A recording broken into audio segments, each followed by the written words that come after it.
আসসালামু আলাইকুম আমার প্রিয় ভিউয়ার্স, আপনারা কেমন আছেন? আমরা তো আলহামদুলিল্লাহ ভালো আছি।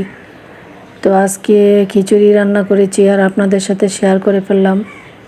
আসলে গতকালকে বৃষ্টি হয়েছে, ঝড় হয়েছে ঢাকায়, আর খিচুড়ি না হলে কি আর হয়, তাই খিচুড়ি আপনাদের সাথে শেয়ার করে ফেললাম। মটরশুঁটি দিয়েছি, ডাল দিয়েছি, সব কিছু খিচুড়িতে যা যা প্রয়োজন সব কিছু দিয়েই খিচুড়ি রান্না করছি। আর খিচুড়িটা খেতে একটু ঠান্ডা ঠান্ডা পড়লে বেশি ভালো লাগে। এত গরম ছিল এই কয়েকদিন, মানে শরীর মনে হচ্ছিল জ্বলে গেছে, সেই অনুপাতে মানে একটু ঠান্ডা হয়েছে আর কি, অনেক বেশি ঠান্ডা হয় নাই।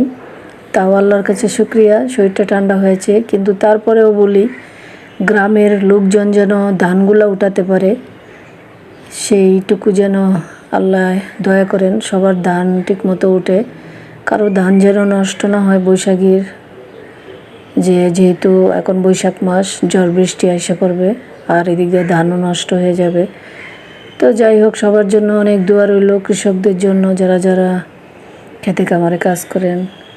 সারা বছরে এই দুইটা ফসলের মধ্যে একটা ফসল যেগুলো উঠালে তাদের ঘরে আনন্দের বন্যা বয়ে যাবে, আর না উঠাতে পারলে দুঃখেরও শেষ নেই।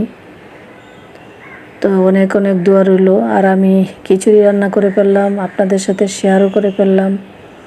খিচুড়িতে টমেটোও দিয়েছি, আর খিচুড়ি মানেই সব কিছু একসাথে। আর এই খিচুড়িটা আমাদের ঘরে সবাই পছন্দ করে। আর মাংস দিয়ে হলে তো আর কথাই নেই। তো একটু কাঁচামরিচ দিয়ে দিলাম, সাথে ধনিয়া পাতাও দিব।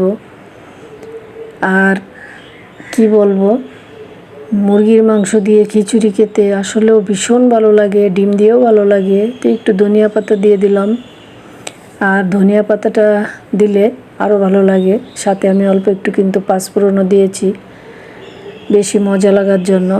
আসলে কিন্তু অনেক মজা হয়েছিল। এখনকার মতো এখানেই শেষ করলাম। সবাই ভালো থাকবেন। রান্না কেমন হয়েছে কমেন্টে জানাবেন। আল্লাহ হাফেজ।